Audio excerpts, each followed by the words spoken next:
ପିଲାମାନେ ତମମାନଙ୍କୁ ଅନେକ ଅନେକ ଶୁଭେଚ୍ଛା। ତମମାନେ ଏଇ ଚିତ୍ରକୁ ଟିକେ ଦେଖ। ଚିତ୍ରରେ କଣ ଦେଖୁଛ? ଦେଖିଲ? ଚିତ୍ରରେ ବିଭିନ୍ନ କଥା ଦେଖିବାକୁ ପାଉଛ। ଏଇ ଚିତ୍ରଟାକୁ ଦେଖିଲ। ଗୋଟେ ଗାଡି ଅଛି। ଜଣେ ଲୋକ ଗାଡିରୁ ପାଇପ୍ ଟି ବାହାର କରି ପାଣି ଫିଙ୍ଗୁଛନ୍ତି ଗୋଟେ ଜାଗାକୁ। କଣ ପାଇଁ ଫିଙ୍ଗୁଥିବେ କହିଲ? ଠିକ ସେଇ ଚିତ୍ର ଆମେ ଏଠାରେ ମଧ୍ୟ ଦେଖିବାକୁ ପାଉଛନ୍ତି। ହଁ, ଆଉ ଜଣେ ବ୍ୟକ୍ତି ଦୌଡ଼ି କରି ଯାଉଛନ୍ତି। ପଛପଟରେ କଣ ଗୋଟେ ଟାଙ୍କିଟିଏ ଅଛି, ଆଉ ହାତରେ କଣ ପାଇପ୍ ଟିଏ ଧରିଛନ୍ତି। ଏଠି ସେ ଅପେକ୍ଷା କରିଛନ୍ତି, ଆଉ ଏଇ ଜଣେ ସିଡିର ଚଢିକି ଉପରକୁ ଯାଉଛନ୍ତି। ଏମାନେ ହେଲେ ଫାୟାରମ୍ୟାନ। କଣ ଏମାନେ? ଫାୟାରମ୍ୟାନ। ଏମାନଙ୍କୁ ଅଗ୍ନିଶମ ବିଭାଗର କର୍ମଚାରୀ ବୋଲି କହନ୍ତି। କଣ ବୁଝିହେଲା ପିଲାମାନେ? ଠିକ ଅଛି। ଏମାନେ କୋଉଠୁ ରହନ୍ତି? ଏଇ ଅଗ୍ନି ନିର୍ବାପକ ଅଫିସରେ ରହନ୍ତି, ଯୋଉଟା ଫାୟାର ଷ୍ଟେସନ କହନ୍ତି ତାକୁ। ଦମକଳ କେନ୍ଦ୍ର। କଣ କହନ୍ତି? ଦମକଳ କେନ୍ଦ୍ରରେ ସେମାନେ ରହନ୍ତି। ଏଠି ଦେଖୁଛ ଗାଡି ଗୁଡିକ, ଦମକଳ ଗାଡି 1, 2, 3 ମଧ୍ୟ ଅଛି। ବଡ ବଡ ସହରରେ ହେଲିକପ୍ଟର ମଧ୍ୟ ଥାଏ। ଗାଁ ଗହଳିରେ କେବଳ ଦମକଳ ଗାଡି ଥାଏ। କେମିତି ଯାଏ କହିଲ? ଢଙ୍ଗ ଢଙ୍ଗ ଢଙ୍ଗ ଢଙ୍ଗ ଢଙ୍ଗ ଢଙ୍ଗ କରିକି ନାଲି ରଙ୍ଗର ଗାଡି କାହାକୁ ନ ମାନିକି ବହୁତ ସ୍ପିଡରେ ଯାଏ। ତାଙ୍କୁ ଆମେ କଲ୍ କରିଥାଉ ଯେ ଏଇଠାରେ ଏଇ ଘଟଣା ଘଟି ଯାଇଛି, ଆସ। ସେ ଆସିକି ପହଞ୍ଚନ୍ତି, ଆମକୁ ସାହାଯ୍ୟ ସହଯୋଗ କରନ୍ତି। ଏଇ ଚିତ୍ରରେ ଟିକେ ଦେଖିଲ ଦମକଳ ଗାଡି ଗୁଡେ କେମିତି ସଜ୍ଜିତ ହେଇକି ରହିଛି, ଦେଖିଲ କି ନାଇଁ? ଠିକ ଅଛି। ଆମେ ଆଜି କଣ ଆଲୋଚନା କରିବା ତମେ ବୁଝିପାରୁଛ କି ନାଇଁ? ଠିକ ଅଛି। ଆମେ ଏଇ ଆମକୁ ସହଯୋଗ କରୁଥିବା ଏଇ ଅଗ୍ନିଶମ କର୍ମଚାରୀଙ୍କ ବାବଦରେ ଜାଣିବା ଏବଂ ଦମକଳ କେନ୍ଦ୍ରକୁ ବୁଝିବା, ଯାହାର ଇଂରାଜୀ ହେଉଛି ଫାୟାର ଷ୍ଟେସନ। ଠିକ ଅଛି ପିଲାମାନେ, ପରବର୍ତ୍ତୀ କଥାକୁ ଯିବା। ଗୋଟେ ଗପରୁ ଆରମ୍ଭ କରିବା। ଗପଟି ଏମିତି ଗାଁ ଖେଳ ପଡିଆର କଥା। ଗାଁ ଖେଳ ପଡିଆରେ ପିଲାମାନେ କବାଡି ଖେଳୁଥିଲେ। ଚିତ୍ରରେ ତମେ ଦେଖୁଛ। ସନ୍ଧ୍ୟା ହେଲାରୁ ପିଲାମାନେ ଖେଳ ସାରି ଘରକୁ ଯିବାକୁ ବାହାରିଥାନ୍ତି। ସେତିକା ବେଳେ ଜଣେ କେହି ଚିତ୍କାର କରୁଥିବାରୁ ପିଲାମାନେ ଶୁଣିଲେ। ପିଲାଙ୍କ ଭିତରୁ ଜଣେ କହିଲା, ଆରେ ଆମେ ଆମ ଖେଳୁଥିଲା ବେଳେ ନଟ ମଉସା ଘାସ କାଟୁଥିଲେ। ସେ ବୋଧହୁଏ କିଛି ଅସୁବିଧାରେ ପଡିଯାଇଛନ୍ତି। ସମସ୍ତେ ଏକ ସ୍ୱରରେ କହିଲେ, ଚାଲ ଦେଖିବା କହି ଶବ୍ଦ ଆସୁଥିବା ଦିଗକୁ ଗଲେ। ପିଲାମାନେ ଦେଖିଲେ ଯେ ପାଖରେ ଥିବା ଏକ ଚାନ୍ଦିନୀ ନଥିବା କୂଅରେ ନଟ ମଉସା ଗଳି ପଡି ଚିତ୍କାର କରୁଛନ୍ତି। ପିଲାମାନେ କଣ କରିବେ ବୋଲି ବ୍ୟସ୍ତ ହୋଇ ପଡିଲେ। ଏତିକି ବେଳେ 2 ଜଣ ଧାଇଁ ଯାଇ ଦୌଡ଼ି ଆଣି କୂଅ ଭିତରକୁ ପକାଇଲା ବେଳେ ଆଉ ଜଣେ ଦୌଡ଼ି ଯାଇ ତା କକାଙ୍କୁ କହିଲା ଯେ ନଟ ମଉସା କୂଅରେ ଗଳି ପଡିଛନ୍ତି। କକା ସଙ୍ଗେ ସଙ୍ଗେ ଦମକଳ କେନ୍ଦ୍ରକୁ 101 ନମ୍ବରରେ ଫୋନ କଲେ। କେତେ ନମ୍ବରରେ? 101 ନମ୍ବରରେ ଫୋନ କଲେ। ଠିକ ଅଛି। ଦମକଳ କେନ୍ଦ୍ରକୁ କେଉଁ ନମ୍ବରରେ ଫୋନ କଲେ? 101 ନମ୍ବରରେ ଫୋନ କଲେ। କିଛି ସମୟ ପରେ ଦମକଳ ଗାଡି ଘଣ୍ଟି ବଜାଇ ବଜାଇ ଆସି ପହଞ୍ଚିଗଲା। କଣ କରିକି ଆସି ପହଞ୍ଚିଗଲା? ଘଣ୍ଟି ବଜାଇ ଆସି ପହଞ୍ଚିଗଲା। ଏବଂ ସେ କଣ କଲେ? ନଟ ମଉସାକୁ ସେଠୁ ଉଦ୍ଧାର କଲା। ନଟ ମଉସା ପିଲାମାନଙ୍କ ଉପରେ ବହୁତ ଖୁସି ହେଲେ। କଥାଟି କେମିତି ଲାଗିଲା? ଆଚ୍ଛା, ଜେଜେ ସେଠି କଣ କରୁଥିଲେ? ଘାସ କାଟୁଥିଲେ। ପିଲାମାନେ ସେଠି କଣ କରୁଥିଲେ? ପଡିଆରେ ଖେଳୁଥିଲେ। ଜେଜେ କେଉଁଠି ଗଳି ପଡିଲେ କି? ଜେଜେ ଗୋଟିଏ ଚାନ୍ଦିନୀ ନଥିବା କୂଅରେ ଗଳି ପଡିଲେ। ପିଲାମାନେ କଣ କଲେ? ପ୍ରଥମେ ଦୌଡ଼ି ଯାଇ ଦୌଡ଼ି ଗୋଟିଏ ଆଣି କୂଅ ଭିତରକୁ ପକାଇ ତାଙ୍କୁ ଉଦ୍ଧାର କରିବାକୁ ଚେଷ୍ଟା କଲେ।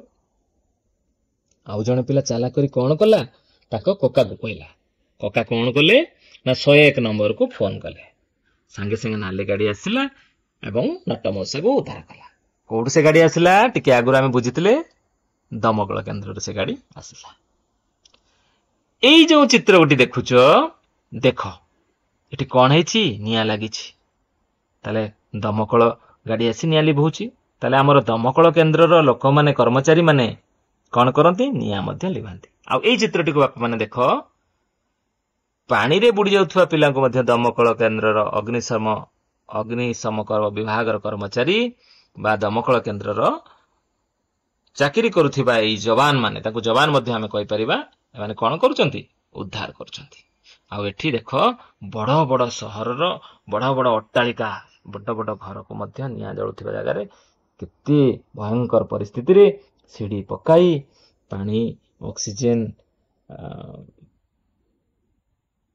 ସିଡି ପକାଇ ପାଣି ଫିଙ୍ଗି ଅଗ୍ନିକୁ ଲିଭେଇ ଦେଉଛନ୍ତି। ଇଏ ହଉଛି ଚିତ୍ରରୁ ତମେ ଜାଣିଲ ଦମକଳ ବିଭାଗର କର୍ମଚାରୀଙ୍କର କାମ କଣ। ସେମାନେ କେଉଁ କେଉଁ କାମ କରନ୍ତି?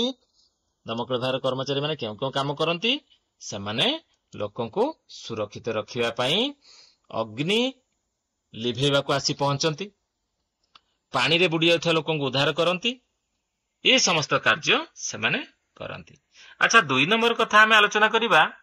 ତୁମ ଅଞ୍ଚଳର ଘର ପୋଡିଗଲେ ତୁମେ କଣ କରିବ? ତୁମ ଅଞ୍ଚଳ ଘର ପୋଡିଗଲେ ତମେ 101ରେ ଫୋନ କରି ଦମକଳ ଗାଡିକୁ ଡାକିବ। ଦମକଳ ଗାଡିର ରଙ୍ଗ କଣ ଜାଣିର? ନାଲି ରଙ୍ଗ। ଏଥିରେ କଣ କଣ ଥାଏ? ଗୋଟେ ବେଲ୍ ଥାଏ, ଯାହା ଢଙ୍ଗ ଢଙ୍ଗ ଢଙ୍ଗ ଢଙ୍ଗ ହେଇ ସବୁବେଳେ ବାଜୁଥାଏ। କାହିଁକି ବାଜୁଥାଏ? ଲୋକଙ୍କୁ ସତର୍କ କରାଏ, ଏ ଗାଡି କୋଉଠି ରହିବନି, ତମେ ଏଟାକୁ ଅଟକାବନି, ତମେ ସାଇଡ ଦେଇଦିଅ, ଗାଡି ଯାଉ। ସେ କୋଉଠି ପହଞ୍ଚେ? ସିଧା ଯାଇକି ପହଞ୍ଚେ ଯେଉଁଠାରେ ଦୁର୍ଘଟଣା ଘଟିଥାଏ। ଅର୍ଥାତ୍ ଲୋକ ପାଣିରେ ବୁଡି ଯାଇଥାନ୍ତି, ନଈରେ ଭାସି ଯାଇଥାନ୍ତି, କୌଣସି ଲୋକ ଗଛ ଉପରେ ଚଢି ଯାଇଥାଏ ଆଉ ଓହ୍ଲେଇ ପାରୁନଥାଏ, କି ଇଲେକ୍ଟ୍ରିକ ଖୁଣ୍ଟିରେ ଚଢି ଯାଇଥାଏ ଓହ୍ଲେଇ ପାରୁନଥାଏ, ଯଦି ଇଲେକ୍ଟ୍ରିକ ସକ୍ ଲାଗି କୋଉଠି ଜଳି ପୋଡି ଯାଇଥାଏ ସେ ଜାଗାକୁ ମଧ୍ୟ ଯାଆନ୍ତି ଏବଂ ପାଣିରେ ଭାସିଗଲେ ମଧ୍ୟ ସେମାନେ ଆସି ଉଦ୍ଧାର କରନ୍ତି। ସବୁଠୁ ବଡ କାମ ହେଲା ବଡ ବଡ କୋଠାଘର ନିଆଁ ଲାଗିଲେ ସେମାନେ ବହୁ କଷ୍ଟ କରି ସିଡି ପକାଇ ଚଢି ଲୋକଙ୍କୁ ରକ୍ଷା କରନ୍ତି। ସେଥିରେ କଣ ସବୁ ଥାଏ ନା ଅଗ୍ନି ଲିଭେଇବା ପାଇଁ ବିଭିନ୍ନ ଗ୍ୟାସ ଥାଏ ଏବଂ ପାଣି ମଧ୍ୟ ଥାଏ ସେ ଗାଡିରେ। ଦମକଳ ଗାଡି ଆସୁଛି ବୋଲି କେମିତି ଜାଣିବା? ନା ଜୋରରେ ଢଙ୍ଗ ଢଙ୍ଗ ଢଙ୍ଗ ଢଙ୍ଗ ଶବ୍ଦ ଶୁଭୁଥିବ, ଆମେ ଜାଣିବା ଯେ ଏଇଠି ଦମକଳ ଗାଡି ଆସୁଛି। ଠିକ ଅଛି ପିଲାମାନେ, ଦମକଳ କଥା ତ ଶୁଣିଲେ, ବ୍ୟାଙ୍କ ବାବଦରେ ଟିକେ ବୁଝି ନବା। ଏଇଟା ଗୋଟେ ସୁନ୍ଦର ଚିତ୍ର ଦେଖୁଛ, ଜଣେ ଲୋକ ବ୍ୟାଙ୍କ ଆଗରେ ଛିଡା ହେଇଛନ୍ତି। ବ୍ୟାଙ୍କ ଭିତରର ଦୃଶ୍ୟ ଦେଖ, ଏଠି ସମସ୍ତେ କାମ କରୁଛନ୍ତି, ଯୋଉ ବ୍ୟାଙ୍କରେ ଅଫିସର ମାନେ କାମ କରୁଛନ୍ତି। ଗୋଟିଏ ବଡ କଥା ହଉଛି, ଗୋଟିଏ ଗପରୁ ଆମେ ଆରମ୍ଭ କରିବା। ଶ୍ୟାମ ପ୍ରଧାନଙ୍କ ନାତି ବିଏ ପାସ୍ କରିଛି, ମାତ୍ର ଚାକିରି ନାହିଁ। କଟକ ଯାଇ ବ୍ୟବସାୟ କରିବ, ଅଜାଙ୍କୁ ମାଗୁଛି 20,000 ଟଙ୍କା। ଅଜା ଭରସା ମହାଜନ ଅଭିଶାପ। ଅଜା ତା ପାଖକୁ ଗଲେ ନିଜର ଜମି ବନ୍ଧା ପକାଇ ତାଙ୍କ ଠାରୁ ଟଙ୍କା ଆଣିବେ, କିନ୍ତୁ ମହାଜନଙ୍କ ପାଖରେ ଟଙ୍କା ନଥିଲା। ସେ ଅଜାଙ୍କୁ କଥା ଦେଲେ ସେ ନିଜେ ବ୍ୟାଙ୍କରୁ ଟଙ୍କା ଋଣ କରି ଆଣିବେ, ଅଜାଙ୍କ ଜମି ବନ୍ଧକ ରଖି ତାଙ୍କୁ ସେଇ ଟଙ୍କା ଦେବେ। ବ୍ୟାଙ୍କ ଋଣ କଣ?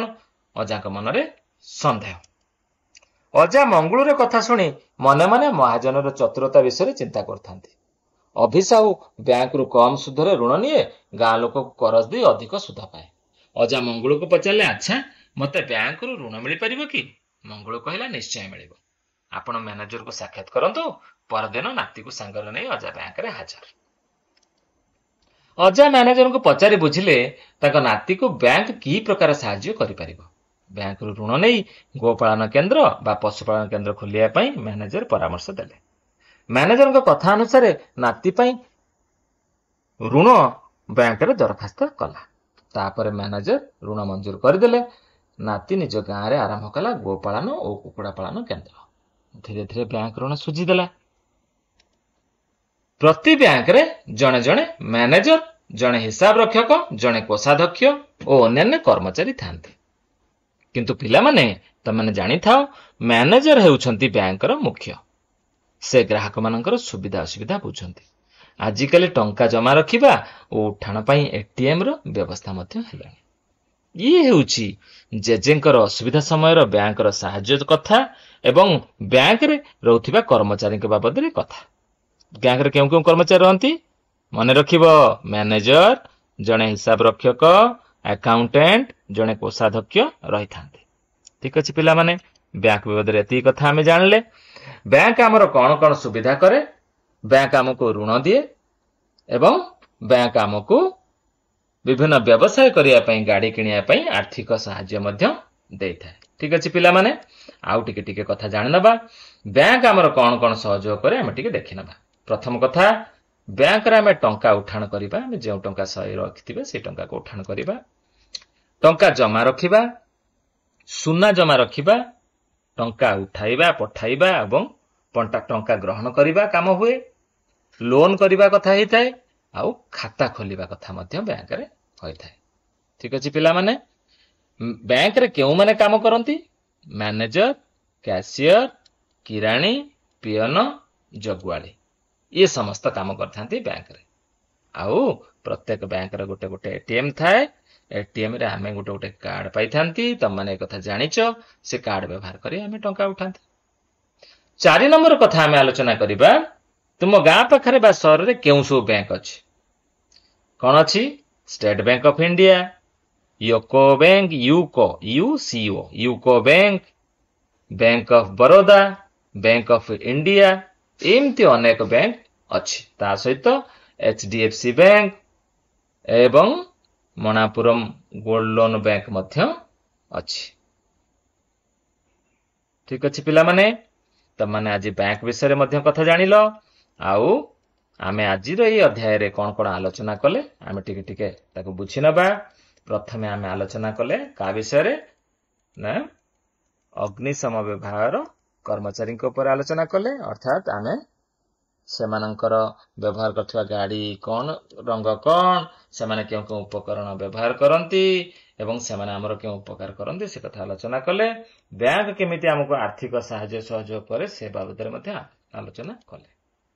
तमाने आलोचना रु अनेक कथा शिखिथिबो बोली मोर विश्वास। तमानकु अनेक धन्यवाद देई आजिर एई अध्याय को इठी रखुछु। तमानकु स्नेह श्रद्धा और शुभेच्छा।